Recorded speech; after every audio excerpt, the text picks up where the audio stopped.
Hello everyone, কেমন আছো তোমরা? আশা করছি সবাই ভালো আছো। তো আগের ভিডিওতে মায়াপুর ব্লগ পার্ট 1 ভিডিওতে তোমাদের জানিয়েছি আমরা মায়াপুর পৌঁছে গেছি। এটা আমাদের পার্কিং এরিয়া। ওখানে অনেকগুলো ভবনের মধ্যে একটি হচ্ছে গদা ভবন, তার সামনে আমাদের গাড়ি পার্ক করা হয়েছিল। নতুন মন্দিরটা এত বড় ও উঁচু, সব জায়গা থেকেই দর্শন পাওয়া যায়। এই যে এটা হচ্ছে মেন গেট, এই মেন প্রবেশদ্বার থেকেই ঢুকতে হয়। এখন এখানে 4টে কাউন্টার আছে, 4টে কাউন্টার থেকেই প্রসাদের টোকেন কেটে নিতে হয়। তবে আমরা কোনো টোকেনই পাইনি এখান থেকে, সব টোকেন শেষ হয়ে গেছিলো। শেষে গীতা ভবন থেকে আমরা একাদশীর প্রসাদ পেয়েছিলাম। সেদিনের একাদশীর চারটাও তোমাদের দেখিয়ে দিলাম।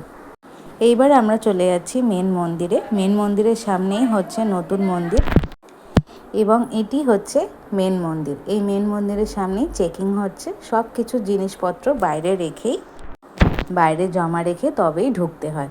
ভেতরে যেহেতু ফোন টোন কিছুই থাকে না আমাদের কাছে, তাই ওখানের একটা মেম্বারের থেকে এই ছবিটা কালেক্ট করা। সেদিনে রাধা গোবিন্দ এই বেশেই সজ্জিত ছিলেন। তো আজকের মতো টাটা, দেখা হচ্ছে নেক্সট ভিডিওতে।